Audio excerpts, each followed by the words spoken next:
అలాగే మరి. ఉమ్.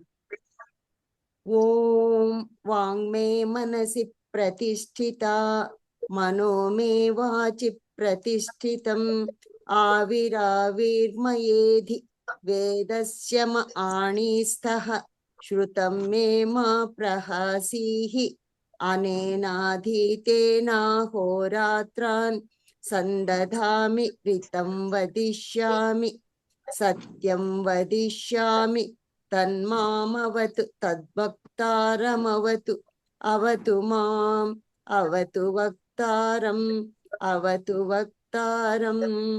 ఓం శాంతి శాంతి శాంతి. ధన్యవాదాలు మణి. సర్వేభ్యః సుప్రభాతం.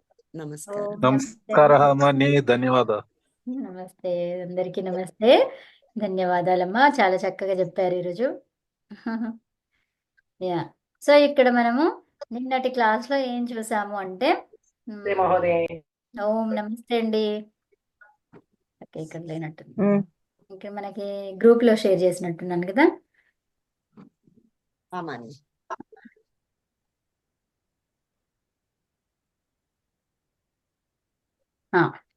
సో ఇప్పుడు ఇది ఉంది కదా, మాహేశ్వర సూత్రాలలో ఏంటి 7వ సూత్రం ఏంటి?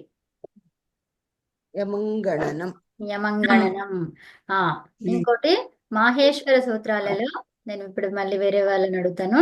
మాహేశ్వర సూత్రాలలో 7వ సూత్రం యమంగణనం అని తెలుసుకున్నాం కదా, దానితో ఎన్ని ప్రత్యాహారాలు చేశారు? 3. మహేశ్వర సూత్రంలో 7వ సూత్రం గమనంతో 4 ప్రత్యాహారాలు చేశారు. అవి అం, యం, నం, నం. అది ఒక్కసారి మీరు మ్యూట్ చేసుకోండి అమ్మా, 2 వస్తున్నప్పుడు అది చేయండి ఒకటి. ఓకే, ఏంటంటే ఏం చెప్పారు? అమ్, యమ్, ngam. ఏం చెప్పాలి? ఇది ngam. ఏంటి చిన్నపిల్లలు అంటారు కదా, gnam కాదు, చూపిస్తే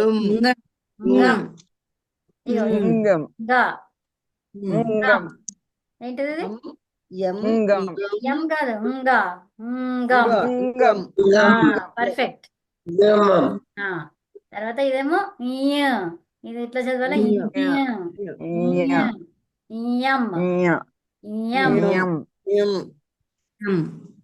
నేజల్ సౌండ్ రావాలి. ఇక్కడ కూడా అమ్మ దగ్గర కూడా నేజల్ సౌండ్ రావాలి. ఓకేనా? యా, నెక్స్ట్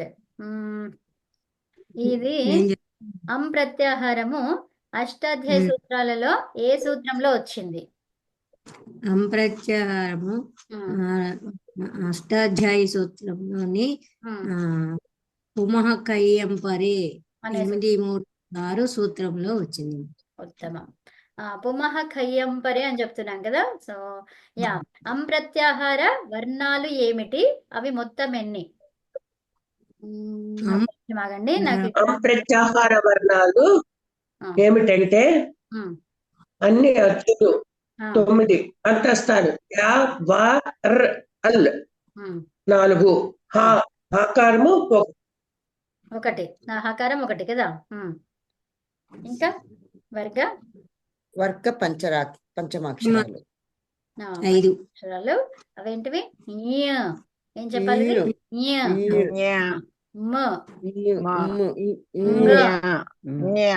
న్యా లేదమ్మా, మనం చెప్పుకునే సౌండ్ లో న్యా లేదు.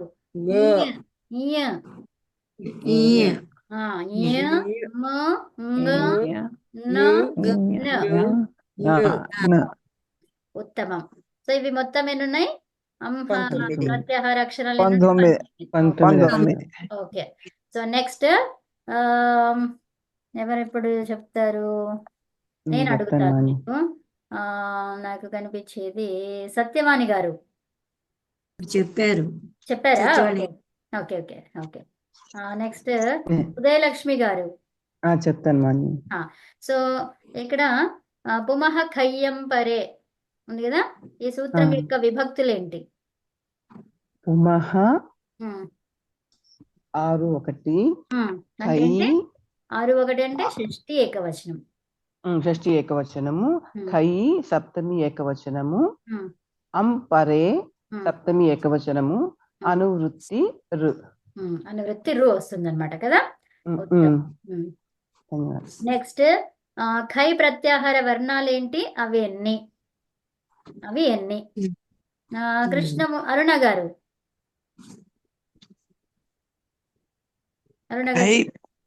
కై ప్రత్యాహార వర్ణాలు మొదటి 2 అక్షరాలు అవి ఖ ఫ ష ఠ త థ చ ట త క ప. 10 ఇవి 10 అక్షరాలు. ఈ 10 అక్షరాలు. ఉత్తమం. నెక్స్ట్ నాకు కృష్ణమూర్తి గారు చెప్తారా? పుమః ఖయ్యం పరే 8 3 6 కదా, అంటే 8వ అధ్యాయం 3వ పాదము 6వ సూత్రము. దీని అర్థం ఏంటి? పుమః ఖయ్యం పరే 8 3 6 సూత్రార్థం ఏమిటంటే పుం శబ్దం తర్వాత సంహితలో కై ప్రత్యాహార వర్ణము మరియు దాని తర్వాత ప్రత్యాహార వర్ణము ఉన్నట్లయితే పుం శబ్దం యొక్క కారానికి ఆదేశంగా వస్తుంది. ఉదాహరణకు పుమాన్ చెప్పండి. పుమాంచ అసౌ కోకితః చ. ఇది కర్మధారయ సమాసం యొక్క విగ్రహవాక్యం. దీన్ని సమస్త పదంగా మారుస్తున్నాము. ఇప్పుడు ఏమైంది? పుంస్. ఇది పుంస్ అన్నమాట. పు తర్వాత స్. ఓకే, పుంస్ అనేది ప్రాతిపదికం.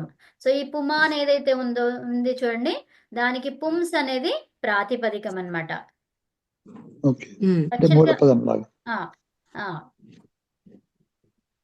పుంస్ ప్లస్ కోకిల సంయోగాతస్య లోపః 8 2 23 ఇది లోపం.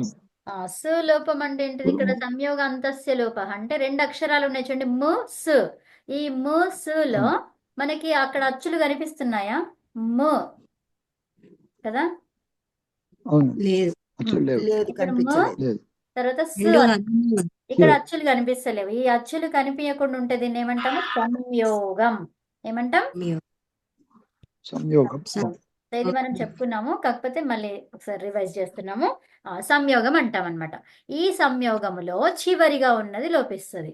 ఏమైతుంది? చివరిగా ఉన్నది లోపిస్తుంది. సో అది ఎవరు చెప్పారు మరి అలాగా? ఆ సూత్రం చెప్పింది. ఇక్కడ నంబర్ రాసాను చూడండి, సులోపం అని అది చెప్పింది అనమాట. ఓకేనా? ఓకే, ఉత్తమం. నెక్స్ట్ ఇంకా ఇది సులోపం. ఇంకా అది మరి కంటిన్యూ చేయండి. నేను చెప్తానండి. చెప్తారా మీరు? చెప్పండి. ఇక్కడ కదా, పురు ప్లస్ కోకిల, పురుం ప్లస్ కోకిల, పుమః కయ్యం పరే 8 3 6. ఇది మకార రు. మకారానికి ఆదేశము రు అన్నమాట. ఆదేశం రు. సో అయితే వినండి ఒక్కసారి. ఇక్కడ ఏమైంది? ఇప్పుడు మకారానికి ఆదేశం వచ్చింది ఈ సూత్రం ప్రకారం, అవునా? పుమః కయ్యం పరే అనే సూత్రం ప్రకారం ఏమైంది? మకారానికి ఆదేశంగా రు. ఇప్పుడు దానికన్నా పూర్వం ఏమైంది? ఇప్పుడు పుమ్ అనే దాంట్లో పుంస్ లో ఏమైంది? లోపం అయిపోయింది, పోయింది. అప్పుడు పుమ్ ఉంది. పుమ్ వచ్చిన తర్వాత ఈ మకారానికి రు పెట్టేసుకున్నాం, అవునా? పూరు అయింది, అవునా? సో పూరు ప్లస్ కోకిల. సో పూరు కోకిల అనేది వచ్చింది అనమాట. అంతే, ఇంకా పుమః ఖయ్యం పరే పని అయిపోయింది. ఇక్కడ మకార ప్లేస్ లో రు రావడం, అవునా? అంతే. నెక్స్ట్ ఇంకా దానికి పదం ఏమొస్తుంది అనేది మనం మంచిగా మళ్ళీ చూద్దాం. ఓకే, ఇక్కడ రాశాను, ఇది నోట్ ఎక్స్ట్రా ఇన్ఫర్మేషన్ అని ఇచ్చాను ఇక్కడ. ఇక్కడ 2 సూత్రాలు వస్తాయి అనమాట, అందుకని అది చెప్పలేదు. ఇప్పుడు వినండి. ఓకే, ఇప్పుడు ఏమంటున్నామంటే, ఎవరైనా చదువుతారా ఇది? ఇంకెవరైనా చదువుతారా? ఎవరో కొత్త గొంతు వినిపించింది, వారు చదవండి. मम नाम राणी రాణి महोदय వదతు పఠతు అనునాసికాత్ పరోనుస్వారః 8, 3, 4 ఈ సూత్రం ద్వారా దేనికైతే పదాంతంలో రూంకారము ఉండి దానికి పూర్వము అనునాసిక వర్ణం లేకపోతే అక్కడ ఉన్న వర్ణానికి అనంతరం అనుస్వారము ఆగమముగా వస్తుంది. అంటే పురూన్ ప్లస్ కోకిల ఇక్కడ పుం ఏముందంటే పుం పుం పుమ్రు. ఓకే సో ఇప్పుడు పుమ్రు ఇప్పుడు మనకి చెప్పండి ఏమైంది ఫస్ట్ పైన దాంట్లో కొంచెం అక్కడ ఆగండి, అది ఎక్స్ప్లెయిన్ చేస్తా. సో ఇది ఉంది కదా, ఫస్ట్ ఏంటిది ఇక్కడ రు అనేది అనునాసికం, ఈ పైన ఏంటిది అది అనునాసికం, అవునా? అచ్చు అనునాసికం అంటాం కదా, అజనునాసికం అంటాం కదా మనం. సో అది అనునాసికం, అవునా? ఈ అనునాసికం ఈ సూత్రం ద్వారా దేనికైతే పదాంతములో రుకారము ఉండి దానికి పూర్వము అనునాసిక వర్ణము లేకపోతే, దీనికి పూర్వం అంటే ఇక్కడ పూ మీద అనునాసిక వర్ణం లేకపోతే అక్కడ ఉన్న వర్ణానికి అనంతరం, ఇక్కడ ఉన్నటువంటి వర్ణానికి అనంతరం అంటే ఏంటి, పూలో ఉన్నటువంటి ఊ తర్వాత అన్నమాట, అవునా? దానికి అనంతరం అనుస్వారము, అనుస్వారం అంటే ఒక డాట్. సో పూ తర్వాత సున్నా రావాలంటే పుమ్ అయింది అది. అనుస్వారము అనేది ఆగమముగా వస్తుంది. అర్థమైందా ఇప్పుడు? అర్థమైంది. ఓకే, ఒక్కసారి మళ్ళీ చెప్తాను, వినండి మంచిగా. నేను విడివిడిగా కొంచెం ఇట్లా దూరంగా రాసి చూపిస్తాను. ఇది పు, తర్వాత రు. ఓకే, సో ఇది మనం రాస్తూ అది చదువుతూ వినండి. అది ఈ సూత్రం ద్వారా ఏంది, అనునాసికాత్ పరోనుస్వారః. అనునాసికాత్, ఇది అనునాసికం అంటే కదా, దీన్ని ఏమంటాము, అనునాసికం అంటాం, అవునా? ఈ అనునాసికముకి ఏమన్నారు, పరోనుస్వారః. పరము అంటే ఏంటి, ఇక్కడ పరము అంటే పూర్వం అన్నమాట. పరము అంటే పరహ అంటే పూర్వం అన్నమాట. అక్కడ పరోను అంటున్నారు కదా, పరోను అనేసరికి ఇక్కడ ఏమైపోయింది, ఓ అంటే ఏంటిది, పరహ అన్నమాట. పరహ అంటే ఏంటిది, పూర్వం. పూర్వము, పరహ అంటే ఫస్ట్ నేను మీకు రాయించాను ఇది, ఇక్కడ కూడా సో అప్పుడు ఏంటిది, పరహ అంటే పూర్వము. సో మరి ఈ అనునాసికానికి పూర్వం ఏంటి, అనునాసికము లేదు, ఉందా? లేదు. లేదు, అనునాసికానికి పూర్వము అనునాసికము లేదు కదండి. అయితే ఏమన్నారు ఇక్కడ, అనునాసిక రు పదాంతములో, ఇది పదాంతం అని చెప్తున్నాం, ఇది పదం అయిపోయింది ఇక్కడ, పూర్వం అనేది పదం అయిందనమాట. ఓకే, సో పదం అయిన తర్వాత అప్పుడు దానికి పూర్వం అనునాసికము లేకపోతే, అనునాసికం ఇక్కడ లేదు కదా, పూకి పైన అనునాసికము లేదు, లేనప్పుడు ఏం చేయమన్నారు, ఏమన్నారంటే లేకపోతే అక్కడ ఉన్న వర్ణానికి అనంతరం, ఇక్కడ ఉన్నటువంటి వర్ణం ఏదైతే ఉందో ఇక్కడ 2 అక్షరాలు ఉన్నాయి, అక్కడ 2 ఉన్నాయా లేదా, పు ఒకటి ఊ ఒకటి, అవునా? ఉన్న వర్ణానికి అనంతరం, అనంతరం అంటే ఏంటిది, ఇంకా మొత్తం ఉకారం తర్వాత. ఓకే, ఉకారం తర్వాత అనుస్వారము ఆగమముగా వస్తుంది. ఇదేమో అనునాసికం, అనుస్వారం అంటే అట్లా డాట్ ఉంటుంది చూడండి, అదనమాట. సో అది ఆగమముగా వస్తుంది. ఆగమం అంటే దేన్ని తీసేయదు, దానికి పైన వచ్చి కూర్చుంటది. ఓకేనా? అంటే మరి ఇది అనుస్వారం అంటున్నా కదా, ఇంకా చుక్కనే కదా, అర్థమైందా? అది అయితే ఇప్పుడు పుమ్రు అయ్యిందనమాట. ఓకేనా? చదవండి అమ్మా, కంటిన్యూ చేయండి. పుమ్రు ప్లస్ కోకిల, చదవండి. రాణి గారు, పుమ్రూన్ ప్లస్ కోకిల, అక్కడేమో పుమ్ర్ ప్లస్ కోకిల. ఎలా అయ్యింది తెలుసు కదా మీకు, ఇది ఊ అనేది ఏమైపోయింది అక్కడ, ఉపదేశే అజనునాసిక అంటే లోపము, లోపమైంది. అప్పుడు పుమ్రు మిగిలింది, అవునా? పుమ్రు మిగిలింది తర్వాత పుంహు అంటే విసర్గ అయింది, రు అనేది విసర్గ అయింది. అది ఎట్లా అయింది అనేది ఇక్కడ చెప్తున్నాం మళ్ళీ. చదవండి. పుంహు ప్లస్ కోకిల ఖరవసానయోర్ విసర్జనీయ, ఖరవసానయోర్ విసర్జనీయ 8, 3, 15 ఇది విసర్గ దిశ, విసర్గ ఆదేశం అంటే విసర్గాదేశ, సారీ విసర్గాదేశ. క్షమ్యతాం. ఆ, విసర్గాదేశః ఇది అహాగా మారింది. విసర్గగా మారింది అది. అవునా? విసర్గగా మారింది. అర్థమైందా? ఏ సూత్రం ప్రకారం? ఈ సూత్రం ఖరవసానయోర్ విసర్జనీయ అనే సూత్రం ప్రకారం ఈ ఖర్ర వర్ణము తర్వాత అంటే రేఫ అనేది, ఇక్కడ రేఫ గురించి చెప్తలేరు, అది ఎక్కడ ఉంటది? అనువృత్తిలో ఉంటదన్నమాట. ఓకే. ఓకే. సో ఇప్పుడు రేఫ అనేది చివరిగా ఉండాలి. విసర్జనీయ అంటే ఏంటిది? విసర్గ అవుతుంది ఎప్పుడు?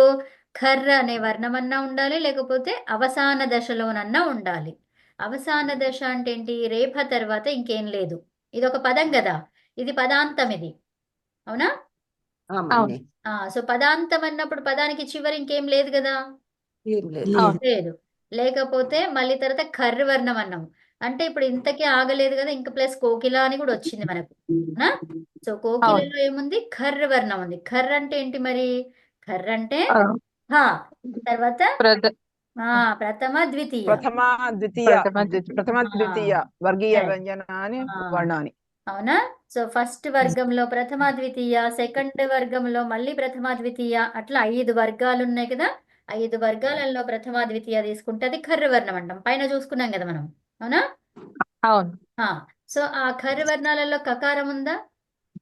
ఉంది. ఉంది. సో కాబట్టి అది సాటిస్ఫై అయ్యిందా? అయింది. అయింది మహోదయ. కాబట్టి ఇక్కడ రేఫకి ఏం కావాలి? విసర్గ కావాలి. విసర్గ రావాలి. సో ఈ పరిస్థితిలో చదవండి ఇంకా.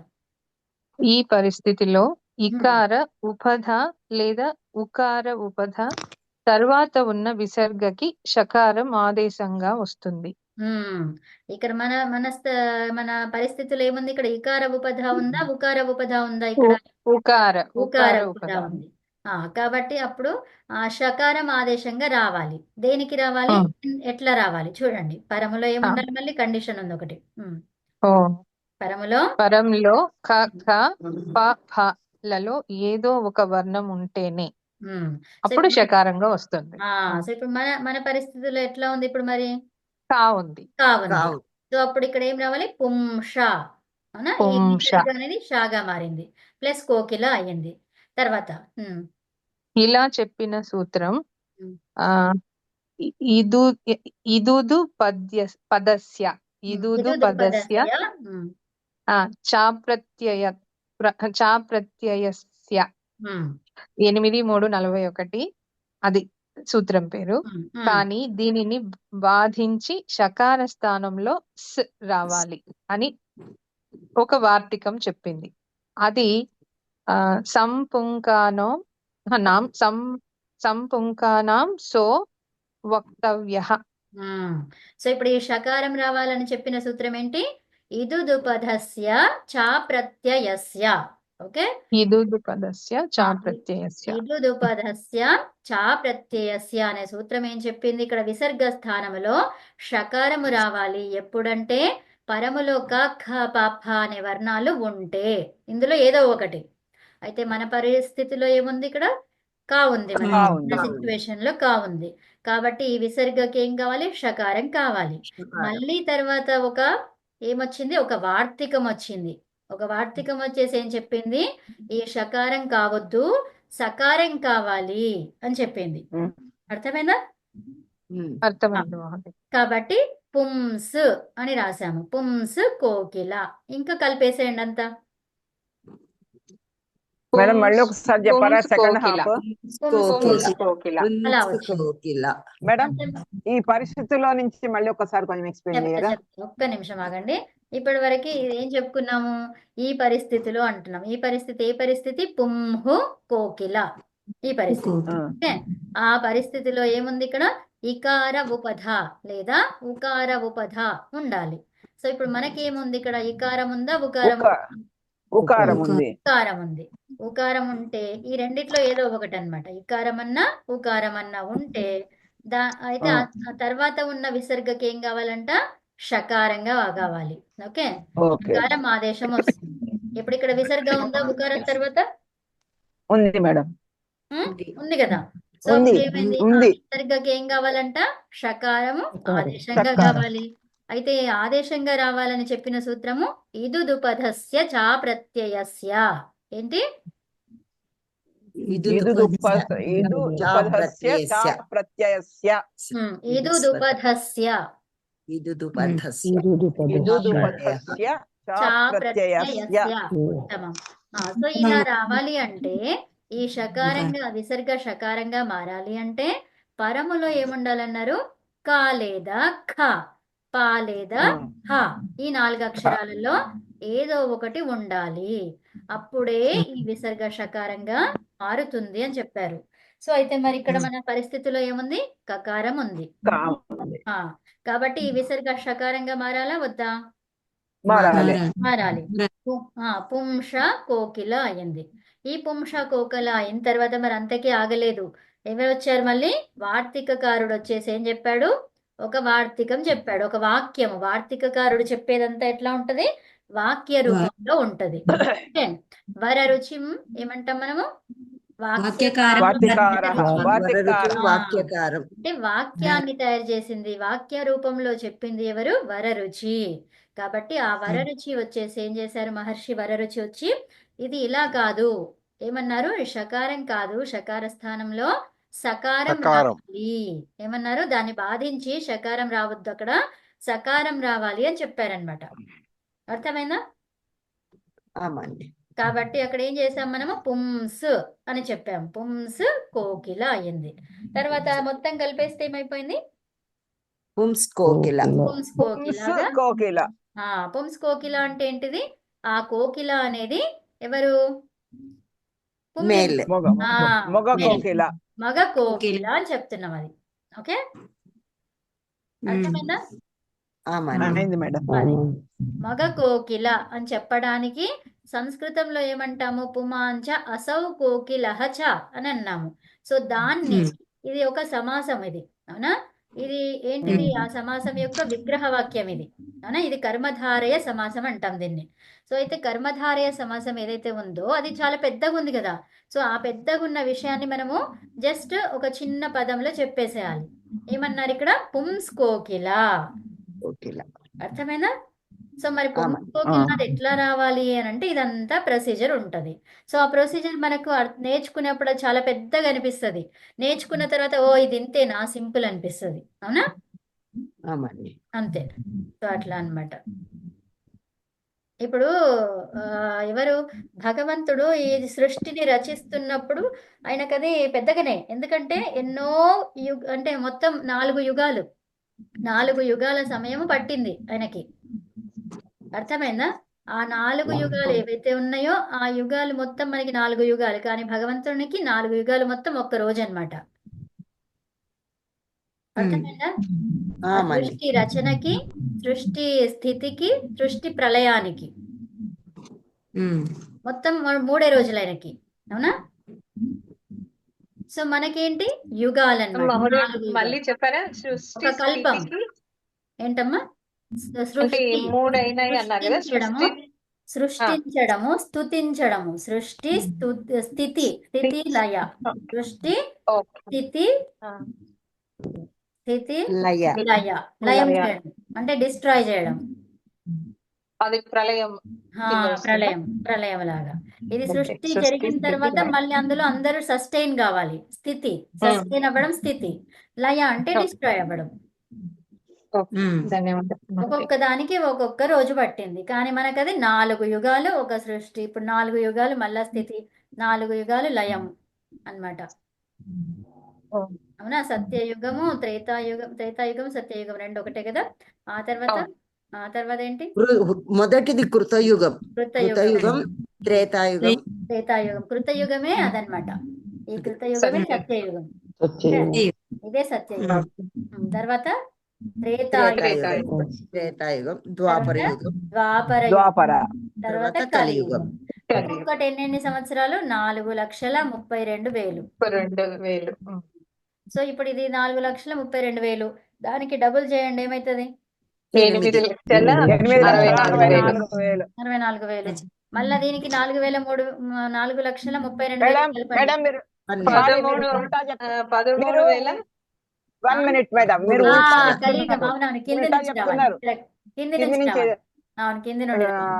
కలియుగం నుంచి పైకి పోయేటప్పుడు డబుల్ అవుతుంది. అవునమ్మా, కరెక్ట్. అవును. ఇక్కడ ఎంత 68 కదా, 8,64,000. తర్వాత 12,96,000. 96,000. ఆ తర్వాత పైనది మళ్ళీ 16 ప్లస్ 1 15,000.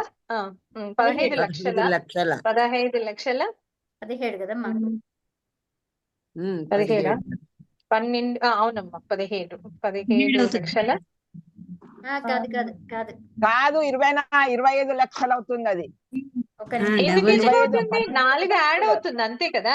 12కి 4 యాడ్ అవుతుంది. 43 ఎంత 4 అంటే 3 17 కరెక్టే. 17 మళ్ళీ ఇక్కడ 96 8 ఇక్కడ 2 సో 28,000 28,000 ఇదండి. సో ఇప్పుడు ఇలా ఉన్నప్పుడు ఈ మొత్తం సంవత్సరాలు కలిపితే అది ఒక రోజు. ఒక మేడం రోజు. ఒక్క నిమిషం మేడం. కలికి డబుల్ ద్వాపరకు డబుల్ త్రేతాకు డబుల్ సత్యయుగం. అట్లుండదు. అవును మేడం. దీనికి డబుల్ అన్ని కలిపి 43,20,000 10 అంతలు అవుతుంది. అన్ని 4 కలిపి ఒక మహాయుగం అయితే దీనికి డబుల్ చేస్తున్నాం. అయితే దీనికి డబుల్ చేస్తున్నాం. 12 కు డబుల్ చేయాలి మేడం. అది అవునవును కరెక్టే. ప్రీవియస్ దానికి డబుల్ చేయాలి. ఓకే ఓకే ప్రీవియస్ దానికి డబుల్ చేయాలి. అవును 43 లక్షలు రావాలి. కరెక్టే. 20,000 వస్తుంది. 43 లక్షలు 20,000 వస్తుంది ఫైనల్ దానికి. ఓకే మ్యామ్ బాగుంది. అంటే ప్రతిదానికి డబుల్ చేస్తే డబుల్ చేయాలి. అవునవును కరెక్ట్. ధన్యవాదాలు. ముందు చేసిన దానికి వస్తుందమ్మా 43. ఏంటండి మీరు ముందు చేసిన దాని ప్రకారమే 43 లక్షలు వస్తుంది. 4 కలిపితే 43 లక్షలు అవుతుంది. మరి 4 అయితే మనం ఫస్ట్ చేసిందే కరెక్ట్. అవునండి మేడం. లేదు ఫస్ట్ చేసిందే కరెక్ట్. కరెక్టే. అవునమ్మా. అవును ఫస్ట్ చేసింది కరెక్ట్. ఎందుకంటే ప్రతిదానికి ఇది ఇప్పుడు మొత్తం కలపండి. ఇప్పుడు అది ఎవరి దగ్గర ఫోన్ ఉంది కదా, మీరు చూడండి డిక్షనరీ. ఐ మీన్ లైక్ 17, 12, 29, 37, 43 అంతే కరెక్ట్ వచ్చేసింది కదా. Total correct. మనం ఫస్ట్ కరెక్టే చేసినాం. రైట్. ఎందుకంటే నాకు గుర్తుంది 4 లక్షలదే కలుపుకుంటూ వెళ్ళాలి అన్నిటికీ. అంటే ఇప్పుడు ఇది కరెక్టా మేడం? ఇది కరెక్ట్. Sorry madam. అదే గుర్తుపెట్టుకోవాలి. మాకు క్వశ్చన్ అడగచ్చు, నెట్ లో యూజ్ అవుతుంది. సో ఇదన్నమాట. సో ఇదంతా కలిపి భగవంతునికి ఒక్క రోజు. ఇది మనకి ఇన్ని సంవత్సరాలు అయితే భగవంతునికి ఒక్క రోజు అన్నమాట. అంటే చూడండి ఆయన కూడా ఎంత కష్టపడితే ఇది అయ్యింది కదా. సో ఎవరైనా కష్టపడింది ఏది కాదు. ఆయనకి ఆలోచన వచ్చింది. మళ్ళీ తర్వాత భగవంతుడు కూడా శ్రమ చేస్తాడు. ఏంటి తపస్సు చేసిండు. ఏం తపస్సు చేసిండు? ఇదంతా సృష్టించాలి కదా. తపస్సు అంటే ఏంటిది? ఆయన ఇట్లా మనలాగా కూర్చొని చెయ్యడు. ఆయననే హైయెస్ట్. ఇంకా ఆయన ఎవరికి కోసం కూర్చుంటాడు? ఎవరికి కావాలని అడుగుతాడు కదా. సో ఆయన పద్ధతిలాగా చేస్తూ ఉంటాడు అనమాట. కార్యము చేస్తూ ఉంటాడు చూడండి, అది తపస్సు. తపస్సు అంటే కూర్చోవడం ఒకటే కాదు. ఏంటి తపస్సు అంటే? ఆ పనిని సాధ్యం కార్యసిద్ధి కావడమే తపస్సు. ఓకేనా? కార్యాన్ని ఏదైతే చేయాలి అనుకున్నామో దాన్ని సఫలం చేసుకోవడమే తపస్సు. అర్థమైందా? సో కాబట్టి మనకిది చాలా కష్టంగా ఉంది అని ఎప్పుడు కూడా మనము వెనుకంజ వెయ్యొద్దు. ప్రతి ఒక్కరికి కష్టాలు తప్పవు. భగవంతునికే కష్టం తప్పదు. అవునా? సో కాబట్టి మనం ఎంత అండి మేడం? ఒక్కటి ఇప్పుడు చెప్పిన సూత్రము షత్వానికి ఉల్టా కదా మేడం? షత్వానికి ఉల్టా అవుతుంది కదా. ఓకే నెక్స్ట్ ఇప్పుడు ఇంకొకటి యాక్చువల్గా దీంట్లో పెట్టాను కొన్ని. సో ఇక్కడ కొంచెం రాసాను, ఇది ఇంకా మొత్తం రాయలేదు. నిన్న అంటే ఐ మీన్ లాస్ట్ సండే కదా, ట్యూస్డే రోజు కదా. ట్యూస్డేనే వెనస్డేది క్లాస్. ఇది 64. 7వ మాహేశ్వర సూత్రం యొక్క 2వ ప్రత్యాహారం యమ్. అవునా? ఇది మొదటి ప్రత్యాహారం ఏం చేస్తాం ఇప్పుడు? అమ్మ అయిపోయింది. ఇప్పుడు అమ్మ అయిపోయింది. సో అమ్మతో ఏం సూత్రం వచ్చింది? పుమః ఖయ్యం పరే. సో ఇప్పుడు ఎం అన్నమాట. ఈ మరి 7వ మాహేశ్వర సూత్రంలో 2వ ప్రత్యాహారం ఏంటి? ఎం. అవునా? అది ఎక్కడొచ్చింది? హలో హలో యమాం యమి లోపః. హలో ఆ, యమాం హలో యమి యమాం లోపః. యమి లోపః అనే యమి సూత్రంలో లోపః. వచ్చింది. ఓకేనా? మరి హల్ అంటే ఏంటి? ఒక నిమిషం ఆగండి, నేను అడుగుతాను ప్రశ్నలు ఎవరిని అనేది. సరే. ఓకే, ఇప్పట్లాగా మంచిగా అందరం చేసుకుంటే బెటర్, అందరికి వస్తుంది. అలివేలు మంగమ్మ గారు చెప్పండి అమ్మా. మీరే చెప్పండి. సో ఉమ్, ఎమ్మ ఏ ఎం సూత్రం యొక్క రెండవ ప్రత్యాహారం ఎం. ఉమ్, ఇది అష్టాధ్యాయులో ఏ సూత్రంలో వచ్చిందంటే హలో ఎమి లోపః 8×4 అనే సూత్రంలో వచ్చింది. ఉమ్, హల్ అంటే అన్ని వ్యంజనాలు వస్తాయి. ఉమ్, ఎం అంటే అంతస్తాలు ఏ వ ర ల. ఉమ్, తర్వాత వర్గ పంచమాక్షరం 5 వస్తాయి. గ మ న మ న న మంగణన. ఉమ్. ఓకే, సో దాంట్లో మనకి హ అనే అక్షరం రాదు ఇక్కడ. అవునా? హ రాదు. ఉత్తమం. ఓకే, నెక్స్ట్ మన ముని గారు. మీరే. నమస్తే అండి. ఇక్కడ నమస్తే హలో అమ్మా. యమాం యమి లోపః ఈ 8×4 యొక్క విభక్తులేంటి?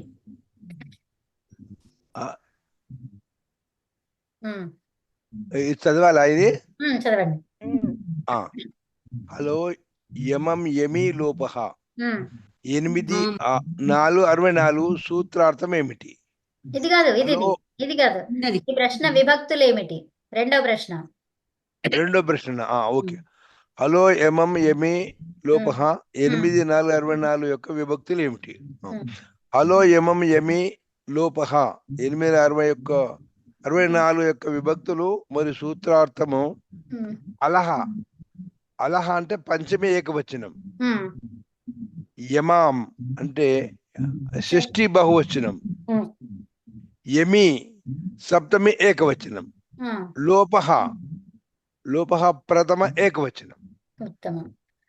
ఇప్పుడు మనకి